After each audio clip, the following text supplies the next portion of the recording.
How to get notes on Instagram on computer. Hey everyone, welcome back to our channel. In today's video I will guide you through the steps on how you can get the Instagram notes on your computer, so make sure to watch the video till the very end.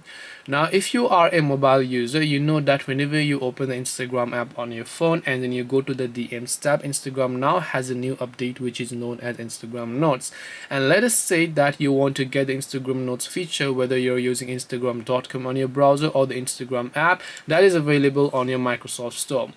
Now if I go ahead and then open either of these, let's say I'm going to Instagram.com, here you should be able to see most of the things that the app provides: the home button, the search bar, the explore tab, the reels tab, the messages tab. You can even DM people on Instagram, but unfortunately so far Instagram has not released the notes feature yet for the desktop or the web version, or maybe even the application of the Instagram application available on your app store. Hopefully if in the future they might come up with an update, I will also make sure to update you about it, but so far we don't have any sort of feature because this is a desktop version and everything is pretty much limited. If you'd like to unlock and use everything, you have to use the mobile application instead.